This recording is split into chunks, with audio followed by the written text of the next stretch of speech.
اللہ تعالیٰ نے قرآن مجید میں فرمایا ہے کہ انا اعطیناک الکوثر، اے محبوب علیہ السلام ہم نے آپ کو خیر کثیر عطا فرما دی۔ فصلی لربک وانحر، پس آپ اپنے رب کے لیے نماز پڑھیں اور قربانی کریں۔ ان شانئک ھو الابتر، بے شک آپ کا دشمن ہی بے نام و نشان ہے۔ اللہ تعالیٰ نے نبی پاک صلی اللہ تعالیٰ علیہ وسلم کو حضرت سیدہ خدیجہ الکبریٰ رضی اللہ تعالی عنہا کے بطن اطہر سے 6 اولادیں عطا فرمائیں۔ پیارے حبیب صلی اللہ تعالی علیہ وسلم کی 4 بیٹیاں تھیں حضرت خدیجہ سے، اور 2 بیٹے تھے۔ اللہ تبارک و تعالیٰ کی حکمت کاملہ کی حضور کے دونوں بیٹے وصال فرما گئے۔ آپ کے جب دوسرے صاحبزادے کا وصال ہوا تو قریش مکہ کفار انہوں نے نبی پاک صلی اللہ تعالی علیہ وسلم کے ساتھ معاذ اللہ اپنے بغض اور عداوت کا بڑا کھل کے اظہار کیا۔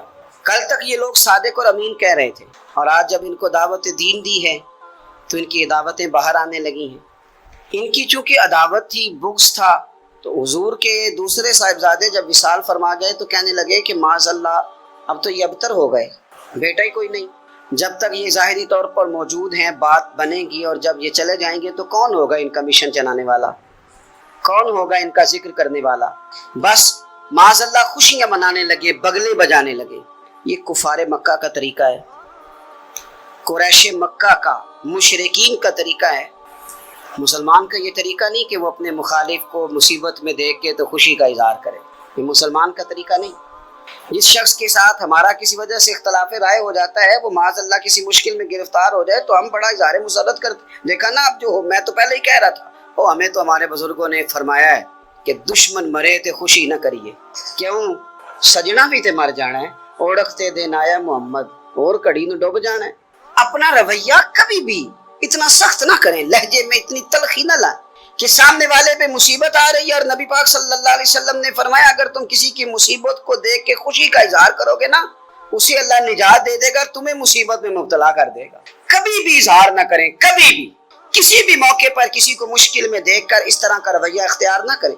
بہت سارے لوگ بغلے بجاتے ہیں، خوشی کا اظہار کرتے ہیں، دیکھا نا فلانا الجھ گیا۔ یہ تو طریقہ مشرکین مکہ کا ہے، کفار کا طریقہ ہے یہ۔ حضور صلی اللہ علیہ وسلم کے صاحبزادے کا وصال ہو گیا تو کہنے لگے دیکھا نا، ہم نہ کہتے تھے اب کون ذکر کرے گا، اب کون نام لے گا؟ جب انہوں نے یہ لفظ کہے تو میرے اللہ نے قرآن مجید نازل فرمایا، اتنی حسین انداز میں، اتنی سونی صورت، فرمایا انا اعطیناک الکوثر، محبوب ہم نے آپ کو خیر کثیر عطا فرما دی ہے۔ یہ کوثر سے کیا مراد ہے؟ ایک تو کوثر سے مراد ہے وہ جامع کوثر، وہ جنت کی نہر جس کی تیاری کستوری سے کی گئی، سونے جواہرات سے جس کو سجایا سوارا گیا، جس کے پاس پیالے اس طرح پڑے ہوں گے، اتنے پیالے ہوں گے جس طرح آسمان پہ تارے چمکتے ہیں، اور پیاسی امت جائے گی تو حضور جام بھر بھر کے انہیں پلائیں گے۔ ایک تو کوثر سے مراد وہ حوض کوثر، جامع کوثر، اور ایک کوثر سے مراد دین اسلام۔ مفسرین فرماتے ہیں کوثر سے مراد قرآن پاک، کوثر سے مراد اس امت کو دیے گئے وہ احکام کہ جو کرنے میں آسان ہے اور اجر ان کا زیادہ ہے۔ کوثر سے مراد نبی پاک کے معجزات۔ اسی کوثر سے مراد رب فرماتے حبیب انا اعطیناک الکوثر، جس طرح کی اولاد آپ کو دی ہے کسی کو نہیں دی، آپ کی بیٹیاں، آپ کے نواسے، آپ کے شہزادے، انا اعطیناک الکوثر۔ کیا شان ہے سیدہ زینب کی، کیا شان ہے حضرت رقیہ کی، کیا شان ہے ام کلثوم کی، سیدہ طیبہ طاہرہ ام کلثوم، کیا شان ہے سیدہ فاطمہ الزہرا کی، کیا مقام ہے مولا علی شیر خدا، کیا رتبہ ہے امام حسن کا، کیا مقام دیا ہے اللہ نے امام علی مقام امام حسین کو۔ ایک کوثر سے مراد حضور کی اولاد۔ مفسرین فرماتے ہیں کوثر سے مراد رب فرماتا ہے محبوب جس طرح کے صحابہ آپ کو دیے ہیں نا، دنیا ڈھونڈے گی بھی تو صدیق اکبر جیسا نہیں ملے گا، زمانہ تلاش بھی کرے تو فاروق اعظم جیسا پا نہ سکے، حضرت عثمان غنی کی مثال دوبارہ نہ ملے گی، اور قیامت تک میدان بھی سجیں گے، جنگیں بھی ہوں گی، لیکن چرچے اور تذکرے مولا علی شیر خدا کی تلوار کے کی۔ علامہ اقبال نے ایک بات لکھی ہے، اقبال کہتے ہیں جب میں لندن میں وکالت کرتا تھا تو ایک خاتون تھی، لیڈی بارنس اس کا نام تھا، چھوٹے موٹے مقدمات لے کے وہ میرے پاس آتی تھی، بی بی ایک ہوٹل چلایا کرتی تھی، اس کا خامن جو تھا وہ فوج میں ملازم تھا۔ اقبال نے خود لکھا ہے، اقبال فرماتے ہیں کہ ایک دن وہ خاتون پھر کسی کیس کے سلسلے میں میرے پاس آئی، تو جب وہ آئی تو اس نے نقاب اوڑھا ہوا تھا، برقع کیا ہوا تھا، تو چونکہ اس نے نقاب اوڑا تھا، مسلمانوں کی نشانی تھی، نقاب اوڑھنا کن کی نشانی ہے؟ اللہ آپ کو خوش رکھے۔ تو کہتے وہ نشانی چونکہ اہل اسلام کی تھی تو مجھے تجسس ہوا۔ میں نے کہا لیڈی خیریت ہے؟ میم صاحبہ یہ برقع پہنا ہوا ہے؟ تو کہنے لگی ہنس کے اقبال مجھے پکا یقین تھا کہ آپ ضرور پوچھیں گے۔ تو میں نے کہا اچھا تو یہ برقع؟ تو کہنے لگی الحمدللہ میں مسلمان ہو گئی۔ تو میں نے فوراً کہا کہ آپ کا شوہر تو فوج میں ملازم ہے، فوجی کے لیے بدلنا اور پھر ملکی قانون اور یہ چیزیں۔ تو کہنے لگی اس نے مجھے کیا کہنا تھا، وہ خود کلمہ پڑھ گیا۔ تو کہتے ہیں میں اور متجسس ہوا، وہ کیس کی بات کرتی تو میرا تجسس بڑھ گیا۔ میں نے کہا تو کیس چھوڑ یہ بتا کلمہ کیسے پڑھا؟ تو کہنے لگی اقبال اصل بات یہ ہے کہ میں نا بے اولاد تھی، خاوند بھی بڑے اچھے پیسے کماتا، میں خود بھی ہوٹل چلاتی، پر ڈپریشن اور ٹینشن اور بلا وجہ کی پریشانیاں جان نہیں چھوڑ۔ یہ ٹینشن اور ڈپریشن کا نا مجھے عربی ترجمہ کوئی نہیں ملا۔ یہ ڈپریشن اور ٹینشن کا نا میں نے تلاش کیا ہے، لیکن مجھے عربی لغت کے اندر ان کے معنی مجھے لگتا ہے کہ اس زمانے میں یہ چیزیں تھی ہی نہیں، ہوتی تو ان کا کوئی نام بھی، یہ آج ہے نا تو اس لیے آج کے زمانے میں ہی نام ہے مفت کا، مفت کی پریشانی۔ تو کہتی ہے مجھے ٹینشن اور ڈپریشن رہتی تھی ہر وقت، بڑی میں پریشان رہتی تھی۔ میرے ساتھ ایک عجیب واقعہ ہوا کہ میرے ہوٹل میں نا ایک بابا جی برتن مانجتے تھے، بوڑھے آدمی تھے، 70 سال کے قریب عمر تھی۔ ان کا ایک بیٹا تھا، ایک بہو تھی، ایک پوتا تھا، لیکن وہ بیچارے بیٹا بیمار رہتا تھا تو لہٰذا وہ خود مزدوری کرتے۔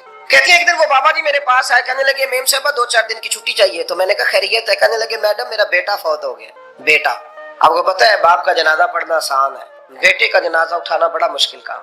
کہتی ہے میں کچھ لکھ رہی تھی، میرے ہاتھ سے قلم گر گیا، میں نے خود گاڑی بھیجی، بابا جی گاؤں چلے گئے جہاں وہ رہتے تھے۔ کہتی 2-3 دن کے بعد میں اور میرا شوہر گئے تو رستے میں ہم باتیں کر رہے تھے کہ کیا تعزیت کریں گے، ایک ہی بیٹا تھا، کوئی رشتہ دار بھی نہیں، تو اس کی تو کائنات اجڑ گئی، کن لفظوں سے اسے تعزیت کیا کہیں گے۔ کہتے جب ہم گئے تو وہ ٹوٹی ہوئی چٹائی پہ بیٹھا تھا، کچھ لوگ قریب تھے، ہم نے جا کے کہا بابا آپ مسلمان ہیں، ہم آپ کو کیا نصیحت کریں، ایک ہی بیٹا تھا، کہ کس طرح کر کے ہم آپ کو تسلی دیں۔ تو کہتے اس نے آنکھیں کھولی، بوڑھی آنکھوں میں ایمان کی روشنی، کہنے لگا بی بی کیا تعزیت کی بات کرتی ہو، میں نے کوئی پیسے جمع کرا کے بیٹا لیا تھا، خدا نے فضل سے دیا تھا، عدل سے لے گیا ہے، میں اپنے رب کے فیصلے میں بڑا راضی ہوں، اللہ بڑا کریم ہے، وہ لے گیا، اس کا مال تھا۔ آپ یقین کریں ہمارے دیہاتی لوگ یہ کہا کرتے تھے، میں نے کانوں سے سنا ہے، ایک بوڑھے آدمی کا ایک دفعہ بیٹا فوت ہو گیا تو کسی نے اس سے کہا بابا چھوٹی عمر میں بچہ چلا گیا، تو مجھے لفظ نہیں بھولتے، کہنے لگے پتر اللہ دی فصل ہے، کچی وڈے تامی ہو دی۔ سنے آپ نے بھی کبھی یہ فکرہ، کچی وڈے تے پکی لے گئے تے تامی ہے جو دی، تو جب اس کا جی چاہا وہ لے گیا۔ اللہ اکبر۔ وہ خاتون کہتی ہے کہ وہ بابا جی سے میں نے کہا کہ چلو آپ 1 مہینے کی چھٹی کر لے، تو کہنے لگا نہیں میڈم میں مسلمان ہوں، مفت کی روٹی نہیں کھاتا، مزدوری کر کے کھاتا ہوں، میں انشاءاللہ 2-3 دن کے بعد کام پہ آ جاؤں گا۔ کہتے ہیں وہ چند دنوں کے بعد آ گیا، اللہ کی قدرت کے ابھی 2-3 ماہ گزرے تھے پھر آیا، میڈم چھٹی چاہیے کچھ دنوں کی، میں نے کہا خیریت ہے؟ کہنے لگے وہ میری بہو بھی ہارٹ اٹیک سے فوت ہو گئی۔ کہتے اب میں بھی تڑپ گئی اور عیسائی ہو کہ میری آنکھوں میں آنسو آ گئے۔ میں نے کہا گھر کا دروازہ بند ہو گیا، اب یہ بیچارہ کیا کرے گا، وہ اپنے شوہر کے غم میں ہارٹ اٹیک سے فوت ہو گئی۔ کہتے ہم پھر 2-3 دن کے بعد تعزیت کے لیے گئے، پھر ٹوٹی ہوئی چٹائی، بوڑھا نہ اپنی انگلیوں سے زمین پر کچھ بنا رہا۔ کہتے قریب گئی اور میں نے جا کے کہا بابا اب تو تسلی آپ نے خود ہی کرنی ہے، جو نظام تھا وہ تو ہو گیا۔ تو کہتے ہیں پھر اس نے آنکھیں کھولی، آسمان کی طرف دیکھا تو کہنے لگا بیٹی کوئی پریشانی نہیں، میرا بیٹا بغیر شادی کے بھی تو فوت ہو ہی سکتا تھا نا، بس میرے مالک نے جب چاہا جیسے چاہ ہوا، میں انشاءاللہ 2-4 دن کے بعد کام پہ آؤں گا، یہ میرا 3-4-5 سال کا پوتا ہے، ابھی اسکول داخل ہوا ہے، میں ساتھ لے آؤں گا، وہاں میرے ساتھ اوپر کوارٹر میں جہاں میں رہتا ہوں یہ بھی رہے گا۔ کہتی ہے میں سختے میں آ گئی اس کی کیفیت دیکھ کے، وہ پوتے کو ساتھ لے آیا۔ کبھی کبھی میں دیکھتی چھت پہ کھڑے ہو کے کہ دادا گھوڑا بنا ہوا ہے اور پوتا سواری کر رہا ہے، وہ سویرے اٹھتا اس کو سکول چھوڑ کے آتا، شام کو لے کے آتا، پیار کرتا، محبت کرتا۔ تیسری منزل پر ہم نے ایک کوارٹر دیا ہوا تھا، وہاں دادا پوتا رہتے۔ اللہ تو بڑا بے نیاز ہے۔ کہتی ہے اقبال ایک دن نا پوتا اوپر والی منزل پہ کھیل رہا تھا، اس کا پیر پھسلا، وہ گردن کے بل زمین پہ گرا، مجھے خبر ہوئی تو میں دوڑی، ایمبولینس منگائی، خون سے لتھڑے ہوئے اس بچے کو دادے نے اپنی گود میں رکھا، اور جب ہم ہسپتال کی طرف گئے تو ہاسپٹل بعد میں آیا، جناب اسرائیل پہلے آ گئے، اور کہتے ہیں وہ گود میں دم توڑ گیا۔ پھر دادے نے اسے اپنے ہاتھوں سے غسل دیا، پھر اس نے اپنے بوڑھے ہاتھوں سے قبر کھودی اور پھر مٹی ڈال کے کہنے لگا ان للہ و انا الیہ راجعون، جے سونا ہی میرے دکھ وچ راضی، جے سونا ہی میرے دکھ وچ راضی۔ پھر سکھ نو چلے ڈاواں، کہتے ہیں وہ مٹی ڈالی اس نے اور جب وہ واپس پلٹا تو میں بازو سے تھام کے ہوٹل قریب لائی اور میں نے اس کے قریب کہا کہ بابا تو ٹوٹ گیا ہے، تو بکھر گیا ہے، مجھے محسوس ہوتا ہے کہ اب نا تیری راتیں اور تیری صبحیں اور تیری شامیں غموں میں گزریں گی۔ تو کہتے ہیں یوں اس نے ہاتھ رکھے اور یوں آنسو چھٹک دیے، کہنے لگا میڈم کیوں میرے اندر کوئی عقیدہ نہیں، میں کوئی لوارث ہوں، میرا کوئی رب نہیں، میں کیوں پریشان رہوں گا، میں تو پکا ہوا پھل ہوں، تھوڑے دن گزریں گے قبر میں جاؤں گا اور جب جنت میں جاؤں گا تو اللہ میری بیٹے سے بھی ملاقات کرائے گا، میرے پوتے سے بھی ملاقات کرائے گا، میرا رب ساری ملاقاتیں کرا دے گا، میں اپنے اللہ کی رضا پہ بڑا راضی ہوں۔ وہ خاتون کہتی ہے میرا اور میرے شوہر کا کلیجہ پھٹنے لگا۔ میں نے کہا بابا یہ جذبہ کہاں سے ملتا ہے، یہ سکون کہاں سے آتا ہے، یہ کیفیت کیسے ملتی ہے؟ مجھے کہنے لگا تو نے لینی ہے؟ میں نے کہا تو کہنے لگا تو بھی گنبد خضرا والے نبی کا کلمہ پڑھ جا، تو بھی رسول اللہ کا کلمہ پڑھ جا۔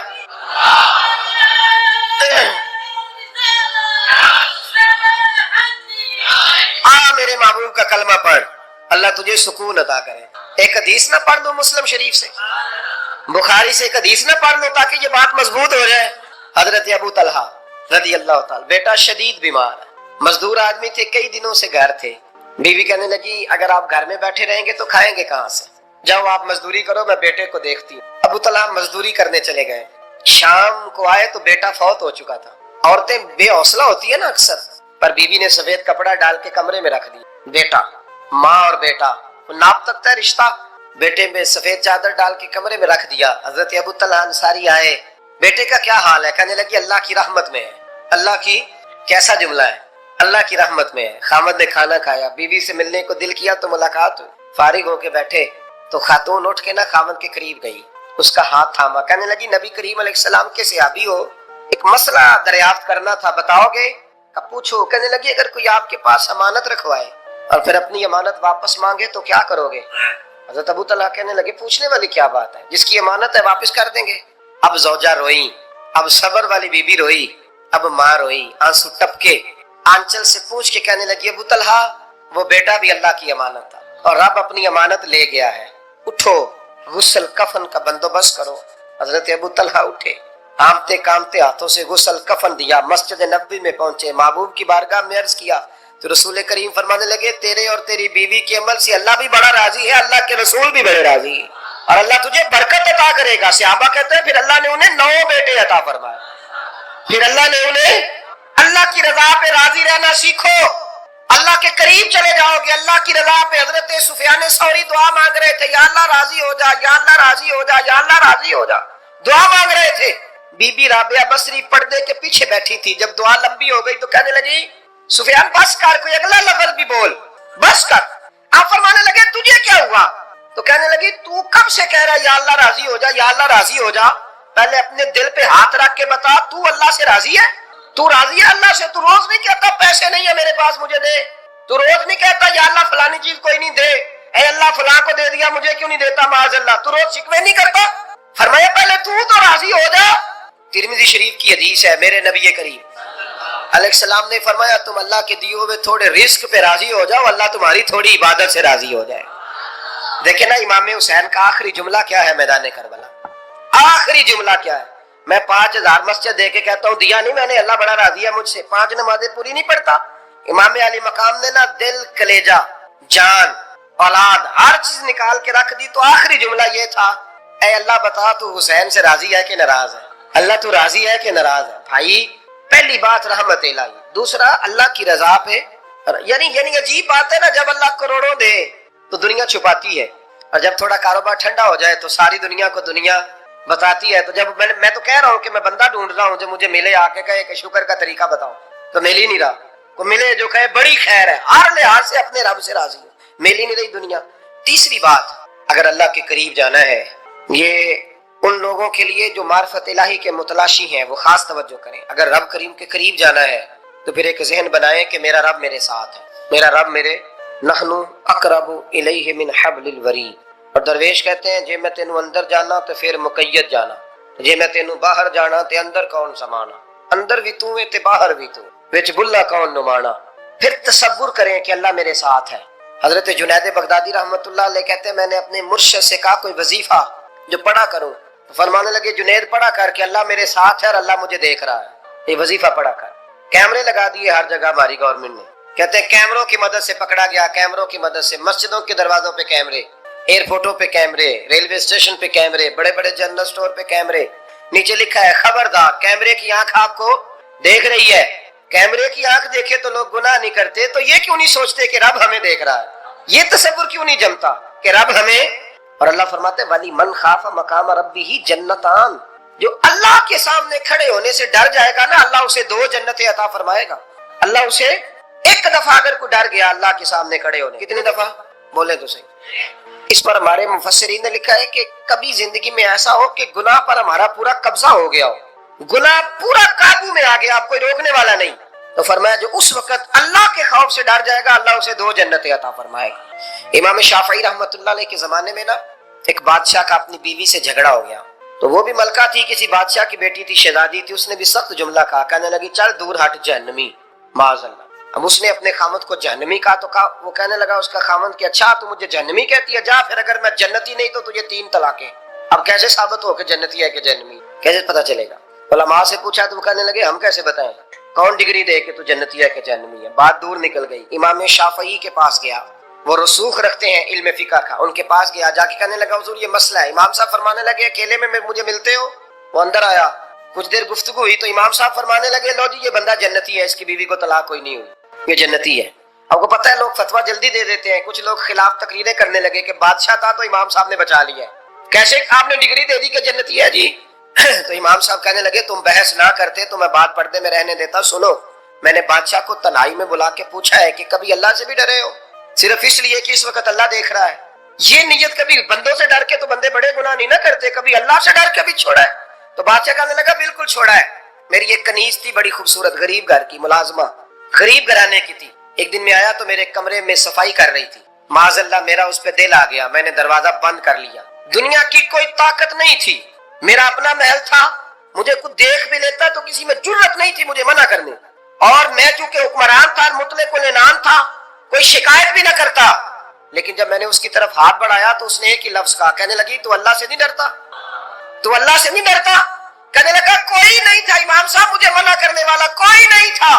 لیکن جب اس نے کہا تو اللہ سے نہیں ڈرتا تو میں کانپنے لگا، میں نے اس سے معافی مانگی، غریب ملازمہ سے میں نے بادشاہ ہو کے معافی مانگی، میں نے معافی مانگی، پھر میں نے دروازہ کھولا، کہتے وہ چلی گئی۔ امام صاحب کہنے لگے اٹھ میرے سینے سے لگ۔ کہا حضور کیا ہوا؟ فرمایا جو تنہائی میں اکیلے میں ایک دفعہ بھی رب سے ڈر جائے اللہ اسے 2 جنتیں عطا فرمائے گا۔ تو جنتی ہے اس لیے کہ تو یار کبھی تو ایسا ہو، کبھی تو ایسا ہو بھولا گاہک ہمارے قبضے میں آ گیا ہو، ہم اپنا پورا اس پر تسلط رکھتے ہو پر ہم اللہ سے ڈر جائیں۔ کبھی ایسا ہو کہ کروڑوں روپیہ ہمارے تسلط میں ہو، ہم چاہیں تو جتنا مرضی استعمال کریں لیکن ہم اللہ سے ڈر جائیں۔ حضرت عمر کا زمانہ تھا، ایک نوجوان صحابی کا بیٹا مسجد جایا کرتا تھا، بڑا نیک تھا، ایک عورت اس کو اپنی طرف بلانے لگی، لبھانے لگی، نوجوان تھا، ایک دن دل آ ہی گیا بیوی پہ، عشاء کی نماز پڑھ کے اس کے گھر کی طرف جا رہا تھا کہ کسی قاری صاحب نے آیت پڑھ دی ولی من خاف مقام ربہ جنتان، جو اللہ کے سامنے کھڑے ہونے سے ڈرے گا رب 2 جنتیں عطا کرے۔ یہ آیت کیا سنی کہ نوجوان بے ہوش ہو کے گرا، کسی نے باپ کو خبر دی کہ تیرا بیٹا بے ہوش ہے، باپ گھر لائے، بالوں میں ہاتھ پھیرا، بیٹے کیا ہوا؟ اس نے آنکھیں کھول کے کہا ابا جی میں نے گناہ کیا نہیں لیکن میرا قبضہ پورا ہو گیا تھا گناہ پہ، وہ بالکل راضی تھی، میں چاہتا تو میں گناہ کر لیتا لیکن میں اللہ سے ڈر گیا، کیا واقعی رب مجھے 2 جنتیں دے گا؟ تو باپ نے ماتھا چوما، کا بیٹا اللہ کے وعدے بڑے ہی سچے ہیں، بڑے سچے ہیں، تو یہ تصور کر کے اللہ مجھے دیکھ رہا ہے، پھر ڈر جا، واقعی 2 جنتیں دے گا۔ اس نوجوان نے چیخ ماری اور روح ہی پرواز کر، رات کو جنازہ پڑا، دفن کر دیا، صبح حضرت عمر آئے، فرمایا اتنا نیک نوجوان تھا تو مجھے کیوں نہیں بتایا؟ میں اس کے غسل میں شریک ہوتا، کفن میں شریک ہوتا، میں جنازہ پڑھاتا، حضور بس رات دیر ہو گئی دفن کر دیا۔ امام سیوطی نے لکھا، ابن کثیر نے لکھا، ابن عساکر نے لکھا، حضرت جناب عمر فاروق فرمانے لگے مجھے بتاؤ تو صحیح اس کی قبر کہاں ہے؟ نیک ہو کوئی بندہ تو قبر پہ جانا چاہیے، فرمایا بتاؤ قبر کہاں ہے؟ حضرت عمر کو قبر پہ لے گئے تو سیدنا فاروق اعظم قبر پر کھڑے ہو کے فرمانے لگے نوجوان مجھے امید ہے اللہ نے تجھے 2 جنتیں دی ہوں گی۔ حضرت عمر کہتے ہیں مجھے اللہ کی قسم قبر کے اندر سے بول پڑا، کامل پیرونا دے باہو قبر جناندی جیوے، قبر کے اندر سے بول پڑا، کہنے لگا عمر امید والی بات نہیں، میرے رب کے وعدے بڑے سچے ہیں، اس نے واقعی مجھے 2 جنتیں عطا فرمائی، اس نے واقعی 2 جنتیں دی ہیں۔ کبھی کوئی کام تو ایسا ہو جو صرف اللہ سے ڈر کے چھوڑا جائے، ہونا چاہیے کہ نہیں ہونا چاہیے؟ آپ یقین کریں، بچوں سے ڈر کے ہم نے بڑے کام چھوڑ دیے، بھائیوں سے ڈر کے چھوڑ دیے، دنیا داروں سے ڈر کے چھوڑ دیے۔ اور کبھی کبھی میں کہہ دیتا ہوں کہ بہت سارے ماں باپ نے اولاد سے ڈر کے چھوڑا، بہت سارے استاد شاگردوں سے ڈرتے ہیں، الا ماشاءاللہ کچھ پیر مریدوں سے ڈرتے ہیں۔ کاش ہم اللہ سے ڈرنا شروع، جب رب سے ڈرو گے پھر کسی اور سے نہیں ڈرو گے۔ اللہ کا خوف سنوارتا ہے، سجاتا ہے، یہ ذہن بنائے۔ حضرت سیدنا عبداللہ ابن عمر رضی اللہ تعالیٰ عنہ کر رہا تھا تو صحرا میں کھانا کھانے کے لیے بیٹھا، ایک چرواہا بکریاں چرا رہا تھا، میں نے دعوت دی روٹی کھا لو، کہنے لگا میں نے روزہ رکھا ہے۔ آپ فرماتے ہیں غریب آدمی تھا، نفلی روزہ، میں اٹھ کے قریب گیا، میں نے کہا پتہ تو کروں صرف روزے دار ہے کہ نیک بھی ہے؟ صرف کچھ روزے دار ہوتے ہیں پر نیک ہے؟ ناراض نہ ہو جائیے گا، حضرت عبداللہ ابن عمر کی بات کر رہا ہوں۔ کچھ نمازی ہوتے ہیں پر نیک، حاجی ہوتے ہیں پر نیک، وہ تقوی نہیں اختیار کرتے، مقاصد نماز اور مقاصد روزہ نہیں جانتے۔ کہتے میں قریب گیا تو میں نے جا کے اسے کہا یہ بکری بڑی پیاری ہے، بیچ نہیں دیتا میرے ہاتھ؟ کہنے لگا میری نہیں، میں تو چرواہا ہوں، تنخواہ پہ بکریاں چراتا ہوں، کسی اور کی ہے، مالک کوئی اور ہے۔ تو فرماتے ہیں میں نے اسے کہا کہ مالک کو کہہ دینا کہ ایک بکری بھیڑیا لے گیا تھا، یہ 300-400 بکریاں، مالک کو کیا پتہ، کہنا ایک بھیڑیا لے گیا ہے۔ تو کہتے ہیں اس نے داڑھی جھاڑی تو گرد اڑی، غریب آدمی مٹی میں لتڑا ہوا، لیکن اس کی آنکھوں میں اتنی روشنی، کہنے لگا حضور بکریوں کے مالک سے تو کہہ دوں گا بھیڑیا لے گیا ہے، اور جب کائنات کا مالک پوچھے گا، جب عرش کا مالک پوچھے گا تو کیا جواب دوں گا؟ آپ فرماتے ہیں میں واپس آیا، میں نے پتہ کیا کس کا غلام ہے، پہلے غلام خریدا، پھر بکریاں خریدا، پھر وہ بکریاں اسے تحفے میں دے دی۔ کہنے لگا حضور یہ کیا ہے؟ فرمایا تو رب سے ڈرتا تھا نا تو اللہ نے تجھے انعام عطا فرمایا ہے۔ اگر ہم اصلی نیک بننا چاہتے ہیں نا، ایک ہوتے ہیں وقتی نیک، لوگوں کے سامنے نیک، ایک ہوتا ہے اصلی نیک۔ اصلی نیک وہ ہوتا ہے جس کا ذہن بن جاتا ہے کہ میرا رب مجھے دیکھ رہا ہے۔ 3 باتیں اپنی زندگی میں اپنا لیں، ایک تو ہمیشہ اللہ کی رحمت پر توجہ رکھیں اور اس کی رحمت کا ذکر کریں، اور دوسرا اللہ کے فیصلوں پر راضی رہیں، رب جو دے دے، جہاں بٹھا دے، جس حال میں رکھ دے اس حال میں راضی۔ اور تیسرا یہ ذہن بنائیں کہ میرا رب مجھے دیکھ رہا ہے، میرا اللہ میرے ساتھ ہے۔ یہ تصورات جمائیں، پھر اللہ کے قریب جانا آسان ہو جائے گا، پھر اس کا قرب پانا آسان ہو جائے گا۔ اللہ سمجھنے کی توفیق عطا فرمائے۔